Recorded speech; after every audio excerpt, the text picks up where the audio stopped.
Hello बच्चों, let's read the question. Question says simplify and express the result in power notation with positive exponent. First question है -4 whole raised to 5 divided by -4 whole raised to 8. Second question है 1 by 2 raised to 3 whole square. Third question है -3 whole raised to 4 into 5 by 3 whole raised to 4. Fourth question है 3 raised to -7 divided by 3 raised to -10 into 3 raised to -5. Fifth question है 2 raise to -3 into -7 raise to -3. Solve करते बच्चों question को. इस question के लिए जो की कॉन्सेप्ट है वो देख लेते हैं यहाँ से हम. की कॉन्सेप्ट की बात करें यहाँ पर तो देखिए बच्चों हम क्या यूज़ करेंगे इसमें. हम यूज़ करेंगे a raise to m divided by अगर a रेज टू n है तो इसको क्या लिख सकते हैं a raise to m minus n. ठीक है. और a raise to m whole raise to n हो तो इसको क्या लिख सकते हैं a raise to m into n. ठीक है. और ये चीज़ें हैं यहाँ पर जो हम यूज़ करेंगे. बाकी सॉल्व करते क्वेश्चन को. एक ये वाला रिजल्ट भी हम यूज़ करेंगे a raise to m into a raise to n equal to a raise to m plus n. तो देखिए यहाँ पर फर्स्ट क्वेश्चन हमारे पास क्या है इसमें -4 whole raise to 5 divided by -4 whole raise to 8.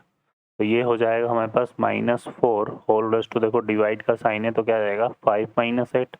5 minus 8 कितना होता है बच्चों हमारे पास -3 होता है. ठीक है. तो इसको क्या लिख सकते हैं हम ये हो जाएगा हमारे पास -4 है ये तो ये आ जाएगा -1/4 होल रेस टू 3 बन जाएगा ये. तो ये कितना आएगा -1/4 इंटू -1/4 इंटू -1/4.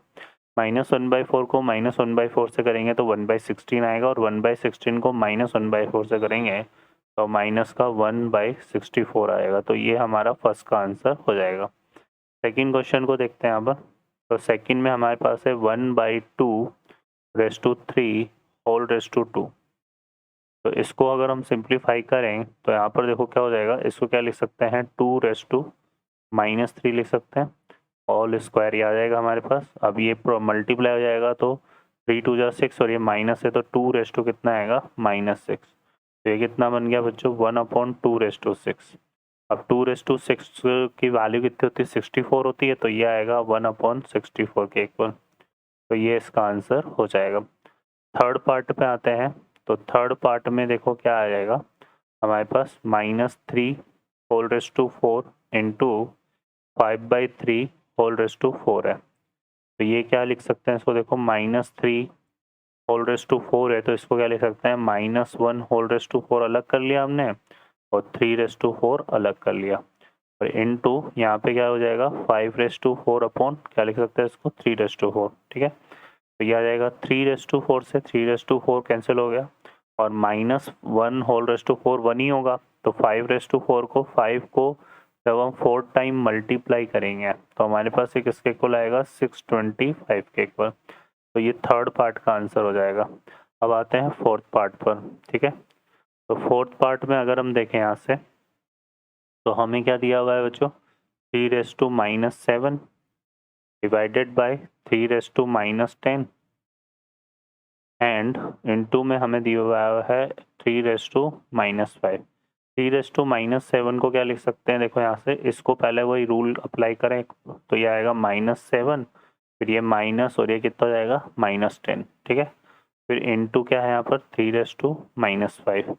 अब इसको सॉल्व करते हैं तो 3 raise to minus minus plus हो जाएगा ये है ना. तो ये कितना आएगा बच्चों 3 रेस टू 3 आएगा है ना. और इनटू कितना है 3 रेस टू -5. अब इसको सॉल्व करेंगे तो 3 का स्क्वायर 3 रेस टू 3 है. तो यहाँ पर एक्सपोनेंट ऐड हो जाएंगे तो ऐड होंगे तो 3 और ये -5 है तो 3 -5 बनेगा. 3 -5 कितना हो गया -2 हो जाएगा तो 3 रेस टू -2. तो इसको क्या लिख सकते हैं 1/3 का स्क्वायर. 3 का स्क्वायर क्या होता है बच्चों 9 होता है तो इसका आंसर 9 आ जाएगा. ठीक है. अब चलते हैं फिफ्थ पार्ट पर. फिफ्थ पार्ट में अगर हम देखें यहाँ पर तो हमारे पास क्या है फिफ्थ पार्ट में हमारे पास है 2 raise to -3 into -7 raise to -3. तो 2 raise to -3 into -7 raise to -3. तो 2 रेस टू -3 को अगर हम सॉल्व करेंगे तो ये कितना आएगा 1/2 रेस टू 3 और इंटू -7 रेस टू माइनस, इसको सॉल्व करेंगे तो 1/-7 होल रेस टू 3 आ जाएगा। तो ये कितना आ जाएगा बच्चों, 1/2 इंटू 1/2 इंटू 1/2, और ये आ जाएगा -1/7 है ना। तो माइनस का 1/7 इंटू माइनस का 1/7 इंटू -1/7, तो यही बनेगा हमारे पास। ठीक है बच्चों, तो ये हमारे पास आ रहा है। अब इसको सॉल्व करते हैं तो ये तो हो गया कितना 1/8, और नेगेटिव नेगेटिव पॉजिटिव, और पॉजिटिव इंटू नेगेटिव तो नेगेटिव आएगा, तो यहाँ पर माइनस, और 7 को हम मल्टीप्लाई करेंगे 3 टाइम तो कितना आएगा 343 आ जाएगा। ठीक है बच्चों, अब इसको सॉल्व करते हैं यहाँ से, तो ये हो गया -1/8 3 जा कितना हो गया 24, फिर रिमेनिंग बचेगा हमारे पास 2, और 4 8 जा कितना हो गया 32 और 2 मिलके कितना हो गया 34, है ना। 32 और 2 मिलके कितना हो गया 34, और फिर रिमेनिंग बचा 3, तो 8 3 जा